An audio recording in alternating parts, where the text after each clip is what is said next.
ಕಾಂಗ್ರೆಸ್ ಅವರು ಅನೇಕ ಬಾರಿ ಹೇಳ್ತಾ ಇದ್ದರು ಇದು ಅಲ್ಪಸಂಖ್ಯಾತರ ಸರ್ಕಾರ ಅಂತ.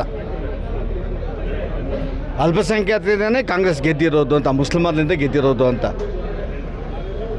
ನಮ್ಮ ಚನ್ನಪಟ್ಟಣ ಮತ್ತು ಶಿಗ್ಗಾವಿ ಒಂದು ಧರ್ಮದ ಆಧಾರದ ಮೇಲೆ ಚುನಾವಣೆ ನಡೆದಿದೆ.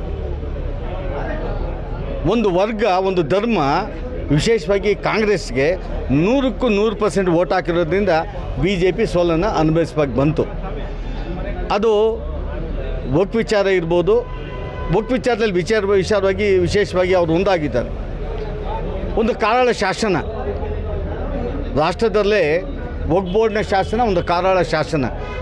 ಒಂದು ಧರ್ಮ ಸ್ವಾತಂತ್ರ್ಯ ಬಂದ ನಂತರ, ಒಂದು ದೇಶವನ್ನು ಕೊಟ್ಟ ನಂತರವೂ ಸಹ ಒಂದು ಧರ್ಮಕ್ಕೆ ನೀವು ಹೇಳಿದಂಥ ಭೂಮಿ, ನೀವು ಹೇಳಿದಂಥ ಜಾಗ, ನೀವು ತೋರಿಸಿದಂಥ ಜಾಗ ಸ್ವಯಂ ಪ್ರೇರಿತವಾಗಿ ತಾವು ಗೆಜೆಟನ್ನು ಮಾಡ್ಕೊಬೋದು. ತಾವು ಗೆಜೆಟನ್ನು ಹೊರಡಿಸಿ ಸರ್ಕಾರಿ ದಾಖಲೆಗಳಲ್ಲಿ ನಿಮ್ಮ ಭೂಮಿ ಅಂತ ದಾಖಲೆ ಮಾಡ್ಬೋದು ಅಂತ ಒಂದು ಕಾರಾಳ ಶಾಸನ ಬಂದಂಥ ಕಾಂಗ್ರೆಸ್ಗೆ ಇವತ್ತು ಚುನಾವಣೆ ಗೆದ್ದಿರ್ಬೋದು.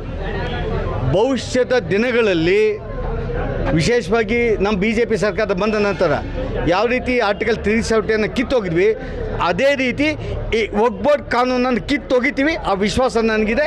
ಇವತ್ತು ನಾವೇನು ಜಾತ್ಯತೀತ ರಾಷ್ಟ್ರ ಅಂತ ಕರಿಬೇಕಾಗಿತ್ತು, ಆ ಜಾತ್ಯತೀತ ರಾಷ್ಟ್ರದ ವಿರುದ್ಧವಾಗಿ ಒಂದು ಧರ್ಮದ ಪರವಾಗಿ ಒಂದು ರಾಜಕೀಯ ಪಕ್ಷ, ರಾಷ್ಟ್ರೀಯ ಪಕ್ಷ ನಿಲ್ತದೆ ಅನ್ನೋಗಿದ್ದರೆ ಜಾತ್ಯತೀತ ಪದಕ್ಕೆ ಕಾಂಗ್ರೆಸ್ನವರು ಧಿಕ್ಕಾರವನ್ನು ಕೂಗ್ತಂತ ವಿಶ್ವಾಸನ ಹೇಳೋದಕ್ಕೆ ನಾನು ಇಷ್ಟಪಡ್ತೇನೆ.